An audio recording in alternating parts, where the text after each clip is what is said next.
Wara l-approvazzjoni tal-Kummissjoni Ewropea għal proġett tal-enerġija tal-Gvern, kif imwiet il-Gvern beda jippubblika d-dokumenti kollha relatati mal-ftehim bejn l-Ene Malta u l-Electrogas.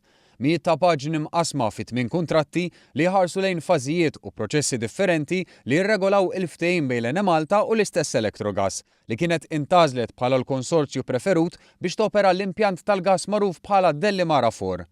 Kuntratti li jħarsu lejn trasferiment, implementazzjoni, ix-xiri tal-elettriku, il-provvista tal-gass u oħrajn. Fost il-kuntratti pubblikati hemm dettalji dwar xogħlijiet preparatorji, rapporti, studji, applikazzjonijiet, permessi, il-bini u l-kwalità tal-gass u s-servizz provduti mill-faċilitajiet, kif ukoll l-obbligazzjonijiet dwar kwalità u s-sigurtà tal-provvista tal-elettriku, il-manutenzjoni u t-testjar tal-faċilitajiet u ċertu flessibilità għall-Gvern Malti, kemm dak preżenti kif ukoll dawk tal-futur f'għażliet bħax-xiri tal-gass, hekk kif hemm il-pjan tal-pipeline tal-gass ma' Sqallija kif innota ma' One News il-Ministru Konrad Mizzi. U la darba jkollna l-pipeline aħna għandna l-mezzi fil-kuntratt li iħallu lill-Gvern li biex ngħidlek jittermina il-gas supply agreement li hemm mal-Electrogas u il-gas tibda tissupplixxih l-Ene Malta lill-Electrogas. Barra minn hekk se jkunu ppubblikati wkoll il-kuntratti relatati mal-ftehim ma' Shanghai Electric, l-impjant tal-BWSC, magħrufa bħala D3 li qed jinqeleb għall-gass. Dwar il-kontenut tal-kuntratti tkellimna mas segretarju permanenti Ronald Mizzi. Għandek il-proċessi kollha ta' kif l-Ene Malta se tkun qed tixtri dawl l-elettriku u l-gass tagħha miż-żewġ sorsi.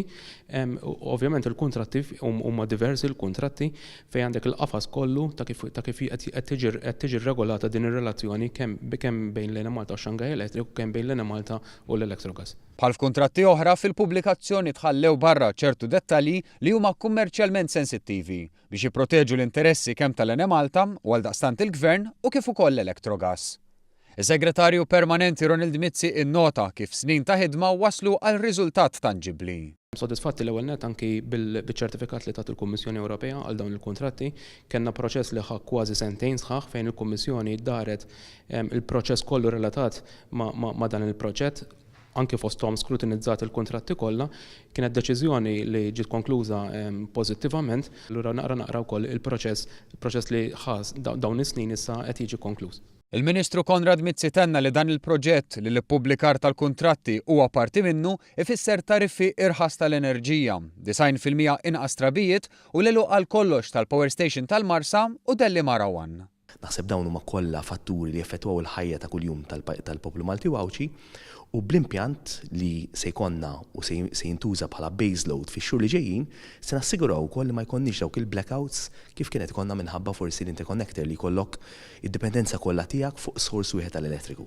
Naħseb permezz ta' din viżjoni se jkollna mix imħalta u dak li wedna fl-2013 issa biex ngħidlek wettaqnieh.